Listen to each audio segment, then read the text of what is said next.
The California Roll, a novel by John Vorhaus, narrated by William Dufris. Copyright 2010 by John Vorhaus. This unabridged audiobook is published by arrangement with Shea Earhart Books, an imprint of the Crown Publishing Group, a division of Random House Incorporated, and was produced in the year 2010 by Tantor Media Incorporated, which holds the copyright thereto. The best offense is a good pretense. Chapter 1. On the Snuke. The first person I ever scammed was my grandmother, who had Alzheimer's disease and could never remember from one minute to the next whether she had just given me ice cream or not. I'd polish off a bowl, drop it in the sink, walk out, walk back in, ask for another, and get it. Boom! They say you can get sick of ice cream if you eat too much. I found that was not the case. They also say you can't cheat an honest man, but I say you can. The honest ones never see it coming.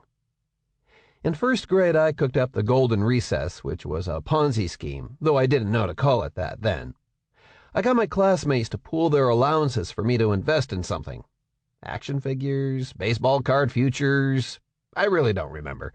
By the time the pyramid collapsed, I'd netted $20. Huge money for first grade.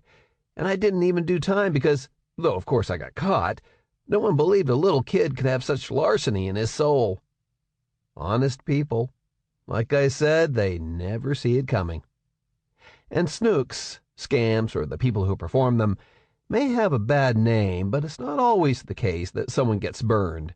In fact, when you think about it, the best cons are the ones that leave people feeling like they got something for their money. And you know what? Sometimes they even do. Consider the Doolally Shorthair. I'm like 9, 10, something like that, and I find this stray dog. He was a real mess, with matted, gunked-up fur and scurry evidence of many fights. I knew if I took him to the pound, they'd cack him for sure, and I couldn't stand to see a dog go down. So what I did, I shaved him and sold him to unsuspecting yuppies as an exotic purebred, the extremely rare and fairly expensive Doolally Shorthair Terrier.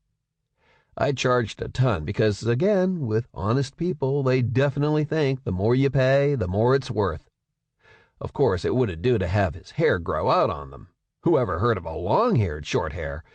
So before I sold him, I trained him to pigeon home, which at the first opportunity, he does.